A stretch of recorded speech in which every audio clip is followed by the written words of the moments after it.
So this was a really important question, I think, which is I would love to hear more about what to share, what not to share when you're separated. I remember when my husband was deployed, I worried about how much to tell him. Do they want to hear all the mundane details, or they want to share do they want to share what's going on over there, the good, the bad? So basically, how much do you share when you're deployed? And I think that's a tough question, but a really good one. And I heard both extremes. While I was talking with troops over there, there was one person that was like, I don't want to hear anything. I just want to focus on what I need to do, and it makes the days go faster. And there was somebody else that said that in a previous deployment, they shared everything and vented their frustrations. And I think that, for me, I think that the answer was somewhere in the middle. You know, when I first left for this trip, Matt at first said, you know what, I want you to be so focused on the mission, you're not going to hear from me much at home. I want you to be and I'm releasing you to be fully focused on that. And while I appreciated his permission, that gave me the permission to not feel like I had to fully check in and do lengthy emails. If I couldn't do it, I couldn't do it, and he'd be okay with that. I will say that by the third, fourth day, it was nice to hear what was going on back at home. But I did feel a little bit of the tension as far as I didn't know if I had time. I mean, you were getting the videos, but I didn't have the time to really reply in a lengthy email.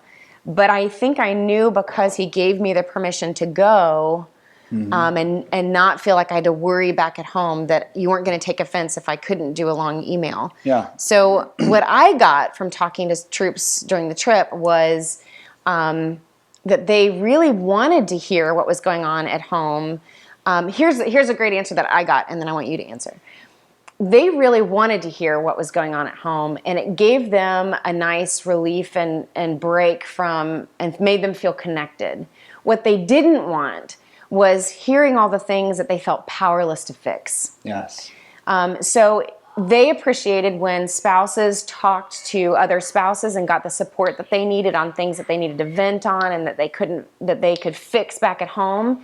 So if it made them feel helpless, then that wasn't helpful. But if it was just hearing back at home what's going on, then it made them feel connected. Do you think they can hear our kids screaming at the video game? Probably. Do you want? Well, I'm hooked up, so you're going to have to go say something. So I think it was extremely helpful to me to hear that. I really liked hearing stuff back at home and how things were going. I don't know. Matt will probably be able to share a little bit more about what it was like here, but I also was sending videos. I'll let Matt speak about that in a second, but somebody else had asked me from a clinical perspective, what about sharing trauma and all the good and bad and the ugly as far as that's concerned. I think coming from the other direction, and I want you to share this as well, I think that, again, if it's sharing things that makes the other person feel extremely powerless and worried and anxious, then it may not be helpful. So, for instance, you went through a few things during the deployment that you didn't tell me about until you got home, because I think it would have made me worry. And I was glad that you didn't tell me some of that until you got home. So, yeah. We're an oddity in the fact that I know that my wife is a therapist and she hears bad stuff. And so we have a little bit more of leeway to be able to compartmentalize because we have to practice it professionally. And so sometimes we can actually bring that to bear within our relationship. I don't assume that everybody has that capability to be able to put things in pretty little boxes and to say, okay, now I'm not listening to you as your husband or your wife. Now I'm listening to you as a caregiver, kind of in that capacity, even though there's still a component there of this is my spouse and I feel bad for what they're going through. I think that you need to communicate clearly, not just what you want to hear, but the method of communication. It's easier for me to read technical information coming from Corie. Hey, the car completely died. Here's all of the options. Here's everything that I've been talking about. It's easier for me to do that in an email than it is for her to tell me over the phone. Because I can read it and kind of pick apart and then maybe jot some notes and reply and go, if you thought about this, this, and this. Or if she's just saying, hey, here's our courses of action A, B, and C. Which one do you think we should do? Or sometimes she just says, hey, we chose A. And I go, fantastic. There's a decision I didn't have to make today. So you have to communicate clearly about that. On the flip side, after reintegration, I think it helps for couples to go into counseling, possibly not to work specifically on the stuff between them, but for a spouse to sit kind of in an objective third party while their service member opens up. There's a lot of great precedent for that, for warriors coming back in other cultures, where the warriors would come back and they would talk within their own groups, and then the village would sit around and listen. Oh, I love that. Because I'm not telling her. I get to tell somebody else, but she can then watch what's going on in me. And I know that when I've gotten together with my, veteran friends, and we have those conversations, I know that there are listening ears that kind of pick up on things. And then she'll ask me questions later, and I'll be like, "Matt, I didn't," because here's the thing. We both stateside and deployed, you have such an experience. It's so real. It's so visceral. You're so in it. You forget to make a mental note and go, somebody may want to know about this later. This may resonate. It'll change you in the way that you interact with the world, in the way that you process information, in the way that you respond to certain triggers out there. And your spouse will only see the effect of that. They didn't see why that happened. And so then you get into an interaction where you're like, why did that just happen with you? What's going on? Why did it matter that I moved your stationery? What's the problem with that? You totally blew up at me. And then the spouse is like, oh, well, you didn't know that every night I would sit down and actually open that drawer and sit and write notes with that stationery, and that was part of my routine and part of the way that I did things to make life easier for me. Okay? And so we both have routines, but you develop it for a reason. And so I think it's really good, and it should not just happen, just with the service member. I think it's actually good for the service member to pay attention when spouses are having their conversations, and to honor the support that spouses give one another stateside. And of course I say stateside, but that also means for OCONUS locations where your service member is deployed, but you're still there, kind of in the garrison environment. But I think because being able to watch Corie's interaction with the spouses that she grew exceptionally close with during deployments, really shows me how well she did during that. Does that make sense? And so you can't even reply. Just nod your head, because it does. So it's a both and you've got to be observant, and you've got to then ask, hey, that's a different way. That's a different thing. I'd never heard that. Can you unpack that a little more? And I'll put this with this huge, big caveat. There are many traumatic events that should not be handled at home. They shouldn't be talked about at home. I mean, we keep talking about counselors because you got to have a place to go drop that stuff off.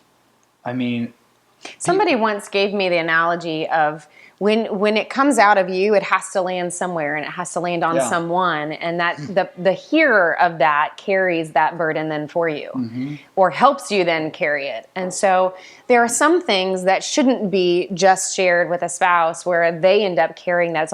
It's called vicarious traumatization, meaning once you share the details of that, then a spouse may feel traumatized from hearing those gruesome details.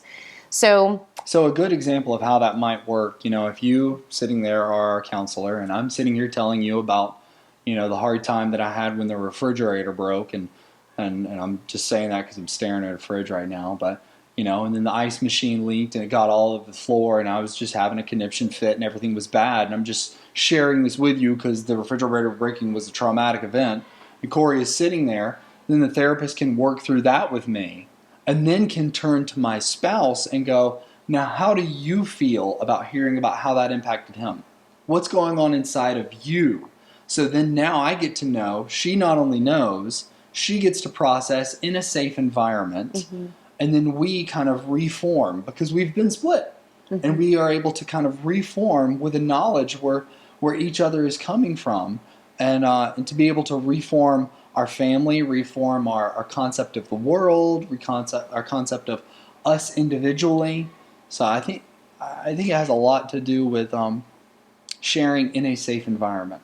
And I think that comes back to if it's just the two of you, then when he's sharing it, I'm also, if it's just me, then I'm processing how I feel about that, mm-hmm. how I feel about how he feels about that, if there's a disconnect going on between the two of us, and should I be worried about that, and who do I need to be for him right now, and that's just too much to sort through. Where I love the idea of being kind of this third person outside. Yeah. So when I tell people to go for couples counseling, it's not just because, we have a communication or a trust issue or something. It is, go to couples counseling so you can work out some individual stuff in a safe place also, so that your spouse can then hear that's what's going on with you.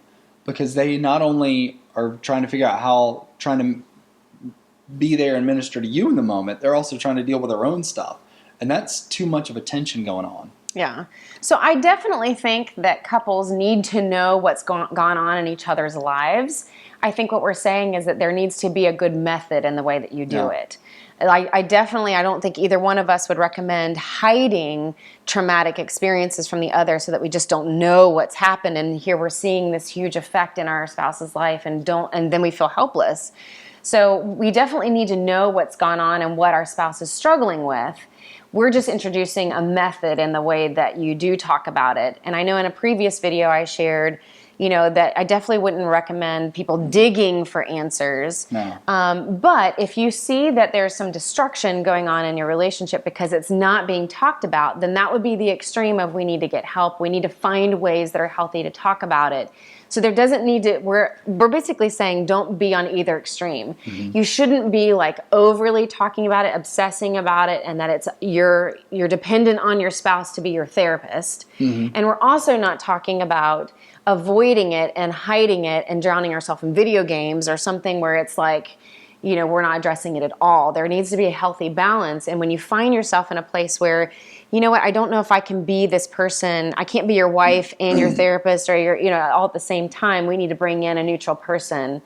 But I absolutely love this idea of this village mentality that you introduced, which is how can I watch you with either a therapist or with your battle buddies or whatever and respect that circle that's happened and sit on the outside and feel like I can not completely be on the outside. I can understand you within the circle that happened in. So in your experience, you had a lot of videos where you kept saying, I had no idea, I had no idea.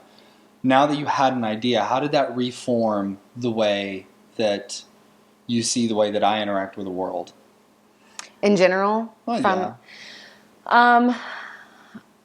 There was a lot of things that I felt like I didn't, because I really concentrated, like I said in the previous videos, I really concentrated on how does these separate sacred experiences actually separate us. We've accepted it for so long.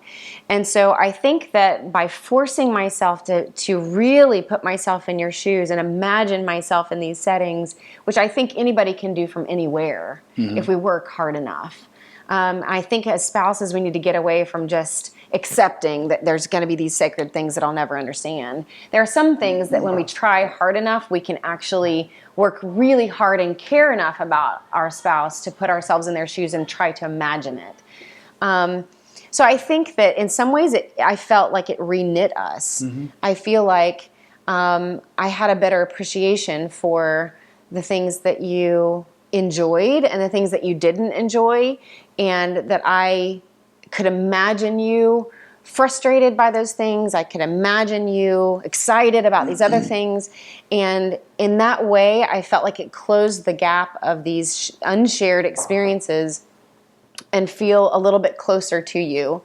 As far as things that I didn't know, It was little things like seeing the cots that everybody was sleeping on. It's not what I expected. I didn't know that they were that low to the ground. I didn't know that, there was like this much space between the top bunk and the bottom bunk. And I was like, ugh. Like, I didn't know. I knew that he had talked about having to put all his gear on to go outside the tent, to go to the bathroom and walk across the gravel. But having to walk on that gravel, and it was just for a day, to stand there and like look at the distance, I didn't know, There's a whole lot of planning that goes into biological functioning. So I think I tried really hard. I only had a week. And so I tried really hard and I exhausted myself really trying to put myself in your shoes for the week that I had. And so I think it just made me feel an appreciation for the things that you went through, so that I felt like I could have even more compassion. The next time you come home, I have more compassion for when you take your boots off and walk on the carpet and want to have a stay-at-home day and not want to walk around and put on shoes. And I'm like, you know what? Take your boots off. Let's spend a day at home not doing anything. Mm-hmm. Sleep when you want to sleep. Let's go when you want to go somewhere instead of somebody always telling you where to go and where to be when you need to be there. So it gives me an ability to serve you more in those times and really like, what do you need and when do you need that? And I know because we have a good enough relationship that when it is my time and you are replenished, that you're able to give those things back, but that there is a joy in serving each other back and forth. And so I feel like I have more things to give. So I think the last thing is that if you did have to deploy again, I think, and this is really big for me, is that when I see the disconnect that starts to happen before you go, and when I see that part of you that is looking forward to it, whether it's a forward to the mission, the calling, the excitement, the camaraderie, that I won't take offense to it. Mm-hmm. That I won't feel like you'd rather be there than at home. Like I think that it'll be easier for me to let you go do what you do well and what you feel called to do. And that I'll be able to give you the release that you gave me, the permission to just go and we'll be okay. And that I am happy with my calling here at home and that it's okay for you to go and do what you need to do. And that I don't feel resentful and I don't feel, I don't feel second either. Mm-hmm. So it can be both. It can be both. And so I think that was a big thing for me. So like big things for me? Yeah, if you have any, and then we'll wrap up. For spouses, be graceful with what you're able to accomplish. Did you learn that? Yeah, totally.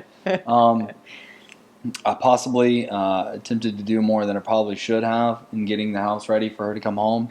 I wish I could have done more. I wish it could have all been set and she could have walked in and, there would have been banners and streamers.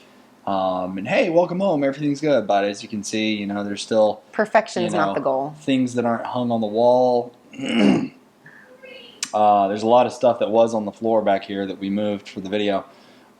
So be graceful with yourself. Service members, go out of your way, seriously, to communicate to your spouse how graceful you are with them. About the state of them personally or the house, whatever they were able to accomplish is what they were able to accomplish. To not push yourself too hard to break yourself. Mm-hmm. I will say that if you do have a standard time that you call or that you send an email or a text, because that's a whole lot better now. The capability is better now over Wi-Fi. Then do that as much as possible. Even if you're like, hey, I can't talk, but everything's cool, and this is usually the time that I check in. And on the flip side, from home, expect that they're doing their best and believe the best about them. Mm-hmm. And don't get wrapped up in some downward spiral of catastrophic thinking. That's not going to do anybody good. And it probably will set you up for a bad conversation whenever the next conversation happens. To be encouraging. And if there's a lack of information coming, that doesn't mean there should be a lack of information going out. If she can't call, or if she couldn't call, then I can just send a text, or I can send, not a text, a Facebook message or an email.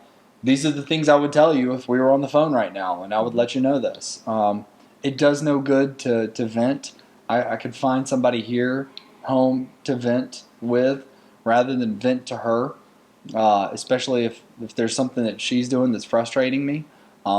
It does no good to work that out over the phone to try, unless you do it in a very constructive way, to say, hey, I know that you don't want me to feel mad because our relationship is great.